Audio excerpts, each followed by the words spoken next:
Hello and welcome to the walkthrough video for 3C004 Essentials of People Practice. This video supports the current assessment brief, which was launched on the 1st of August 2023, so this will be known as the 2023 assessment brief for this unit. Here we are going to walk you through the assessment criteria requirements and how to complete your assessment. Support available for this unit include the walkthrough video, which you're watching now, the unit guide, which is available within the Plan and Prepare area of this unit. You have your learning materials within the Learn tile of this unit. In the Resources tile, you'll also find some useful resources, such as the Format Guide, which gives you guidance on the different format requirements that are included within this brief, and the Command Verbs Guide is there too. Plus you also have access to further resources as part of your CIPD membership. This assessment brief has 5 different tasks. Task 1 is a piece of written advice that has a word count allowance of 1,500 words. Task 2 is a simulated interview and there are no words attached to that task. Task 3 is a guidance document with 1,250 words. Task 4 is a briefing paper with a word count of 1,500 words, and Task 5 is a fact sheet, which is 1,250 words. Now, where there is word count attached per task, you do have a 10% margin of error, meaning you can be up to 10% under and up to 10% over the word count.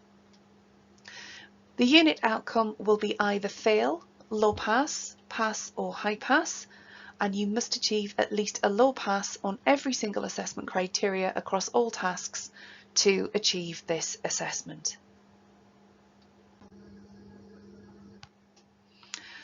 The whole assessment is based around a case study, which is Clean Quarter Limited. This is a small startup business. You will need to take this into consideration as you use this throughout your tasks, so therefore it's not running yet and finances could be a little tight. The full case study is available within the assessment brief. You are going to be supporting the friends Jaspreet and Caroline with how to get their organisation launched, and they are a specialist retailer selling plastic-free products plus cleaning and cosmetics products as well. Let's start with task 1. This is a piece of written advice. You have a word count allowance of 1,500 words, and the final question, which is question 7, related to assessment criteria 2.5, is actually excluded from the word count because this is where you are creating 2 written letters which are outside of the written advice, but more about that shortly. So question 1, which is assessment criteria 1.1. You feel you can contribute and offer advice in relation to different stages of the employee life cycle. You decide to explain the stages of the employee life cycle and how a people practitioner could contribute to each stage. Now, you can't write extensively for each stage of the employee life cycle due to the word count allowance. You need to show your understanding of the employee life cycle and the people professional role within each stage. You can, of course, include all stages of the employee life cycle. Again, just be mindful of word count, but as an absolute minimum, please include recruitment, induction and onboarding, development, and exit. After question 1, you are provided with a little more information in relation to the case study. As Clean Quarter Limited does not yet have any employees, you decide first to advise Jaspreet and Caroline on how to recruit and select their new employees. You have ascertained that initially they will employ 3 sales assistants. Now you're going to need this information to answer the rest of the questions and criteria requirements within the rest of task 1. Question 2, which relates to assessment criteria 1.2. Explain the purpose and key content of a job description and a person specification. Explain how job analysis can be used to decide on the content of these documents. So there are two parts to this question. First of all, you need to explain the purpose and the key content of a job description and a person specification. Ensure you cover these separately as they do have different functions. You then need to explain how job analysis can be used to decide on the content of these documents. There is no need to create a job description or a personal specification. You are showcasing your knowledge and understanding of each of these documents. You create your answer in two parts, beginning with the explanation of what the documents are, so what the purpose is, and what information the content is within each of them. You can then explain how these documents are created using job analysis activities. Question 3 is in relation to assessment criteria 1.3. Explain two different recruitment methods that Jaspreet and Caroline could use for the sales assistant vacancies and why these two methods are appropriate for the role. There are two elements to this question. First of all, you need to decide which two recruitment methods to be used within your answer. These methods do need to be appropriate for Jaspreet and Caroline to use for the role. Ensure you are using recruitment methods here, not selection methods. They are included further within the task. The second element to this question is to explain why the two recruitment methods you've chosen are appropriate for the sales assistant role and for the organisation. Remember, they are a small startup organisation. There are a good range of different recruitment methods available, but not all of these are going to be suitable for the role of a sales assistant. Ultimately, you are recommending two different recruitment methods for Jaspreet and Caroline to use for the sales assistant role. Question 4, relating to assessment criteria 1.4. Your answer here relates directly to question 3 that you've just answered. These are the two recruitment methods you've chosen for the sales assistant role. Copy is the content for the recruitment post. The question does give an example of what you could use, such as corporate image and branding, balance between providing an accurate and positive image, budget and space, and there's also other examples within the indicative content that you will find within the unit guide. You need to include an explanation of at least two examples of factors to be considered when deciding on the content of copy. Within your explanation, you need to include why these are important factors to be considered for the vacancy of sales assistant within Clean Quarter. Question 5 relates to assessment criteria 2.1. Explain two different selection methods that Jaspreet and Caroline could use for the sales assistant vacancies and why the two methods are appropriate for the role. So now it's time to look at selection methods.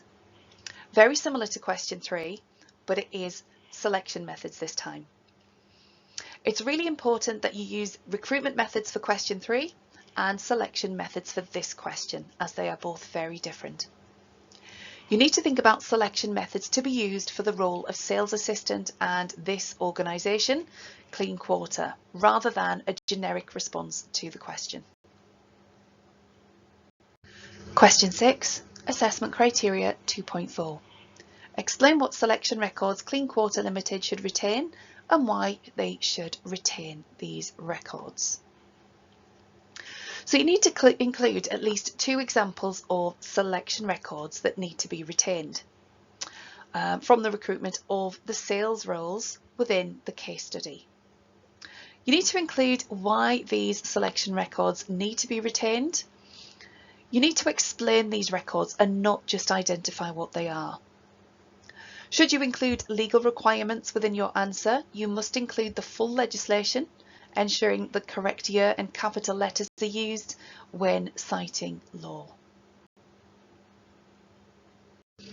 Question 7, assessment criteria 2.5. This is excluded from the word count. as you are creating 2 letter templates. So you're going to write a letter of appointment and a letter of non-appointment for the sales assistant role within Clean Quarter Limited. There is no need for referencing or explaining how to write the letters. You are simply writing the letters themselves. You can use the ACAS templates available for inspiration. These are available on the ACAS website. Do not copy these, use them for inspiration only, because you do need to personalise these to the case study. For the letter of appointment, we would expect to see a comprehensive template that includes the details the new hire would need prior to starting their role. This should be a standalone letter template and not a cover letter for a contract of terms and conditions. For the letter of non-appointment, we would expect the template to be positive and professional. You could consider advising the applicant how to receive further feedback and how to have their details removed from the organisation. Okay, failure to link your letters to the specified role could result in a refer for this assessment criteria. Moving into task 2 now. This is time for your simulated interview. There are no words attached to this task at all. However, the evidence that you need to provide for task 2 are evidence of the selection criteria that you've devised, notes from the shortlisting process, and a video recording of the interview and the interview notes. Question 1 within task 2 relates to assessment criteria 2.2. And this is the stage where, first of all, you're going to devise the selection criteria for the post of sales assistant using the job description that has already been written. This is available within Appendix A within the unit guide. You're going to create the selection criteria. So you're going to decide what's essential, what's desirable for the candidates to see them through to the next stage of the process. So you need to add the devised selection criteria to the shortlisting matrix, and that's available within Appendix B. You're then going to use the selection criteria that you have devised against the 3 applicants that are available within the unit guide. So you're going to score each of those candidates against the criteria that you have created. You need to include your notes and scoring to justify your shortlisting decisions. Based on the decisions you make, you will determine who is being put forward to the next stage, which is the interview stage. It could be all 3 of those candidates, it could be just one. It's based on what you find based on the selection criteria that you have devised. The second part of task 2 is the interview itself. It's a practical activity. The interview should be based on the person who was selected for interview during the previous criteria.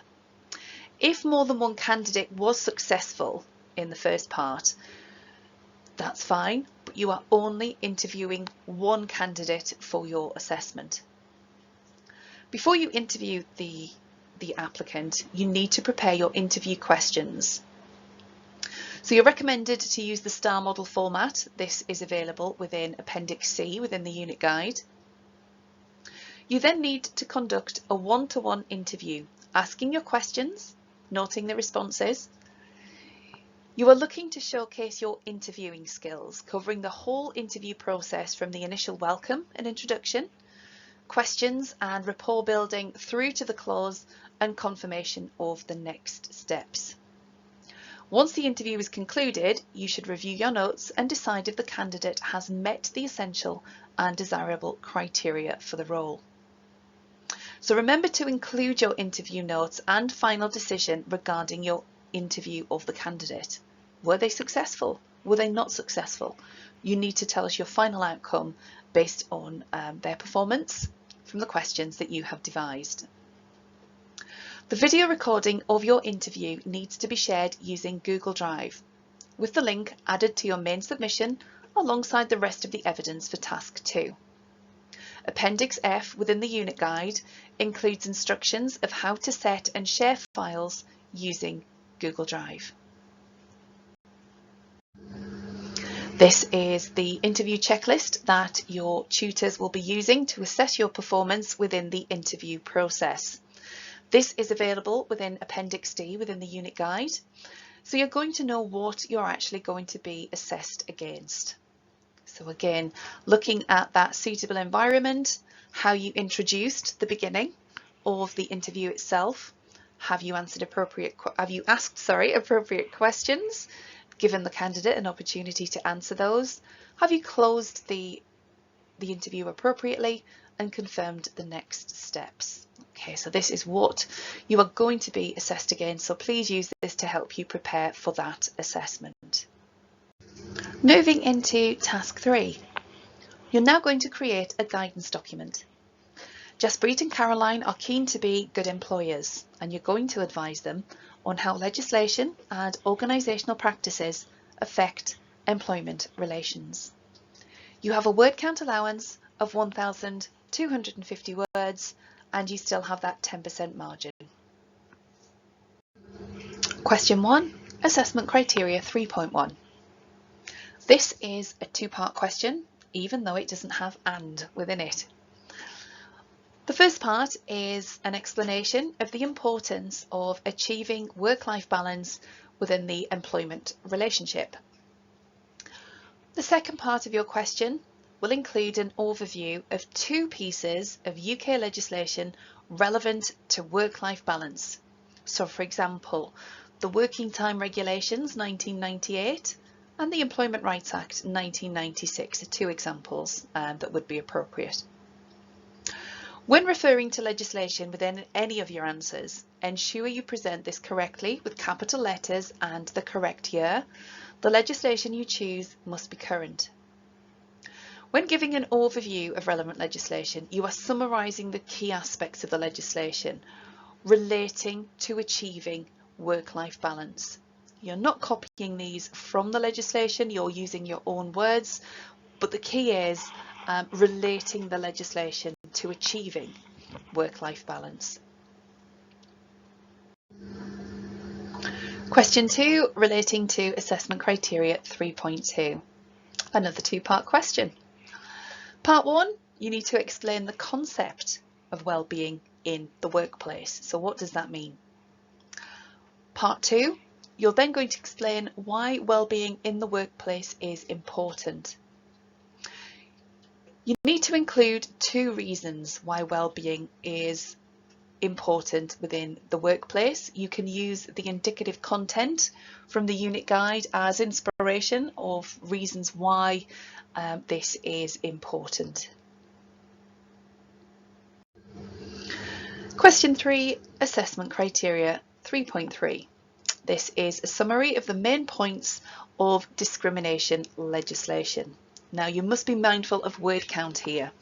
So when you're going to summarise, it does need to be brief. You need to summarise the following aspects of discrimination legislation. You need to include direct discrimination, indirect discrimination, harassment, and victimisation. Use your own words to summarise each aspect of discrimination, including an example of each to show your understanding. When citing legislation, ensure you use the full name, have capital letters and the year as required, and ensure the legislation is current and is UK legislation. Question 4, relating to Assessment Criteria 3.4. This is an explanation of what diversity and inclusion mean and why they are important. For this answer, you need to clearly show your understanding of both diversity and inclusion, as they are quite different. So within your answer, you need to explain what diversity is and why this is important, and explain what inclusion is and why this is important. Or you could present it slightly differently. You could explain what each of these are separately, and then after that you can then focus on why they are both important. It's up to you how you present your answer, but it must be clear that you show your understanding of each. Question 5 relates to assessment criteria 3.5. This is an explanation of the difference between fair and unfair dismissal. Here you're going to need to include at least one example of fair dismissal and at least one example of unfair dismissal to show the difference between the two. Ensure you explain and not be tempted to copy the legal definition of fair and unfair dismissal. You will need to use your own words to showcase the depth of your knowledge and understanding of these. You could include relevant legislation here. As previously mentioned, if you're using legislation, ensure it's current and presented appropriately. Task 4 is asking you to create a briefing paper. You have a word count allowance of 1,500 words, and you're going to provide Jaspreet and Caroline with essential knowledge and understanding of performance management and reward. Task 4, question 1, relates to assessment criteria 4.1. This is a two-part question. First of all, you need to explain the purpose of performance management. So why is performance management required? This is a good opportunity to include referencing. However, ensure you're using your own words to explain the purpose of performance management. The second part is where you're going to need to explain components of performance management. So for an example, what performance management includes. Now, due to the word count allowance, focus on 2 examples of performance management components, as you need to explain these rather than identify them. Use the components from the indicative content. So for an example, you may include formal and informal reviews, the use of job descriptions in performance reviews, and performance management data. The key requirement here is the explain for the command verb. Question 2 relating to assessment criteria 4.2. So you are required to explain examples of factors to be considered when managing performance. Again, due to the word count allowance, focus on 2 main factors to be considered when managing performance. You need to explain these 2 main factors in detail and not just identify what these factors are. You could include what the factors are and why they are important to performance management.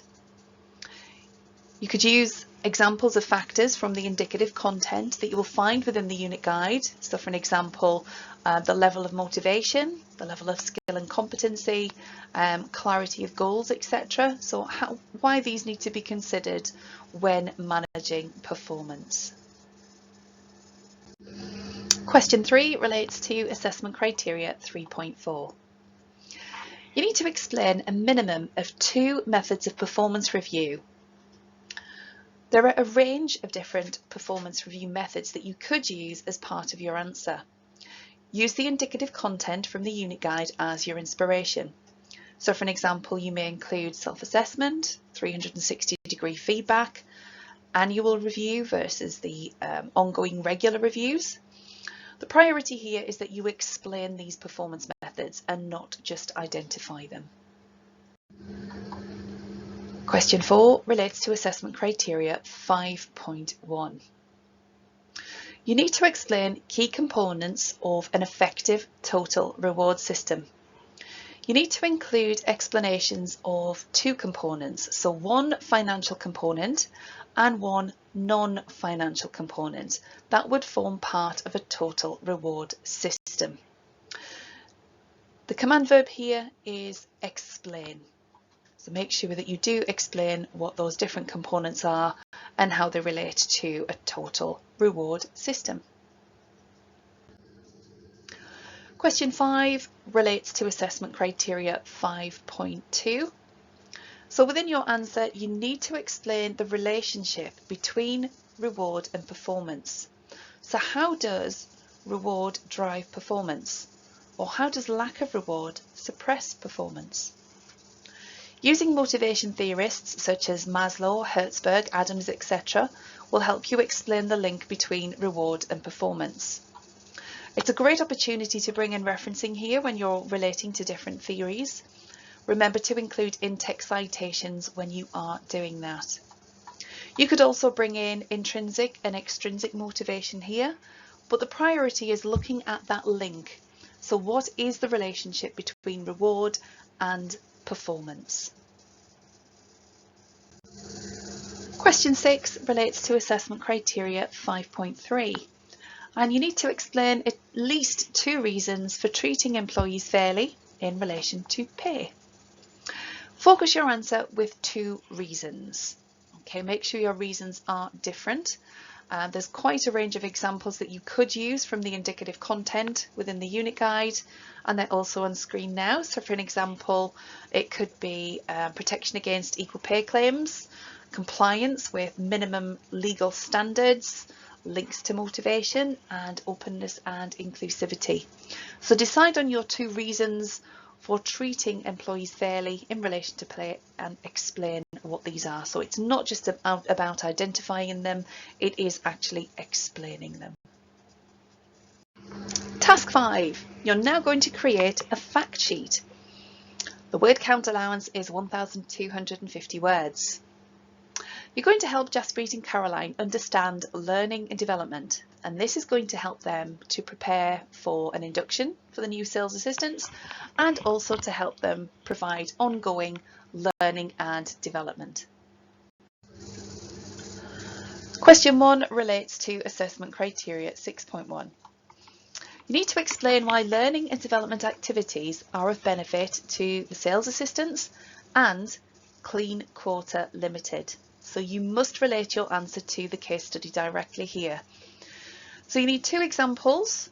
One example is an example of a benefit to the sales assistant, so at that individual personal level, and at least one example of a benefit to Clean Quarter Limited as an organisational level. Okay, so that's your minimum requirement. Within the unit guide, the indicative content can give you some inspiration of what you could include as benefits there. Question 2 relates to assessment criteria 6.2. You need to describe different types of learning needs and why they could arise for sales assistants and Clean Quarter Limited. So again, you must relate your answer to the case study. So you need to describe the types of learning needs that could arise for sales assistants, so at individual level, the employees, and then you need to explain why these learning needs could arise for them. You then need to describe the types of learning needs that could arise for Clean Quarter Limited, followed by an explanation of why these learning needs could arise. Now there are a range of examples within the indicative content you could use as your inspiration, such as gaps in current skill sets, government intervention or changes in legislation, and the impact that this could have on individuals and organisations as well. Question 3 relates to assessment criteria 6.3. For this assessment criteria, it's likely that you're going to be using that additional 10% word count here to ensure you cover all aspects of the question requirements, because it is one of the larger questions that you have within the whole brief. So you must provide a summary of each of the 4 approaches. So you need to include facilitation, training, coaching, and mentoring. If one of these are missing, you will not achieve this assessment criteria. These are all 4 are very different approaches, so do not combine them. Do not be tempted to put coaching and mentoring together, for an example, because they are very separate approaches. It's certainly advised as well that you include face-to-face and blended across your answers in some aspect. Question 4 relates to assessment criteria 6.4. You're going to explain how, in the design and delivery of learning and development initiatives, individual requirements and preferences must be accommodated. You must clearly show your understanding of the difference between individual requirements and individual preferences, as they are quite different. 2 examples are required within your answer. So for the first example, begin by identifying an individual requirement. Use this as your example. Then explain how this individual requirement can be accommodated within the design and the delivery of learning and development. An individual requirement is something that must be addressed in order for the individual to be able to learn. So for an example, you could consider how to design and deliver learning and development with someone who has hearing difficulties. Your second example is this time looking at individual preference and explaining how this can be accommodated within the design and delivery of learning and development. A preference is something that can enhance how some people learn. So for example, you could include learning styles here in the design and delivery of learning and development. They will still be able to learn, this is just their preferred way of doing it. So again, ensure your examples are clear and specific. We are looking at how to accommodate these in the design and delivery. Question 5 relates to assessment criteria 6.5. You need to discuss at least 2 methods of evaluating learning and development and its impact. Consider how they can be used to gather information for evaluation. So you need to discuss 2 different methods here. Use the indicative content from the unit guide. This should give you ideas of methods that you could use. So for an example, the use of questionnaires, surveys, discussions, etc. You could include models of evaluation theory, although this is not essential, but that would certainly elevate your answer. But the priority here is to discuss the 2 chosen methods of how they can be used for evaluating learning and development and the impact that these can have. Now we have a new command verb now. This time it is discuss, meaning investigate or examine by argument and debate, giving reasons for and against. Some final tips now for your assessment. So this is a large assessment. You have 5 different tasks to complete. So to manage the word count, do this by task, which is what you see within the assessment brief and the unit guide, that the tasks have their own word count. Please don't forget to access the appendices available for task 2. You will find all of these within the unit guide. Present each task within the required format. The format guide lives within the resources area, so it will show you what a fact sheet could look like, for an example. And remember, when you're submitting your work for this assessment, you are submitting all tasks together in one Word document with the front cover sheet attached and fully completed. So that's the end of the walkthrough for this assessment brief based on the 2023 assessment brief for 3C004. If you have any academic questions, please contact us via Connect and Communicate. Scroll down to where it says Contact Your Tutor, select this unit, pop your question in and click Submit, and your programme tutor will have a direct response to you. Good luck with this assessment.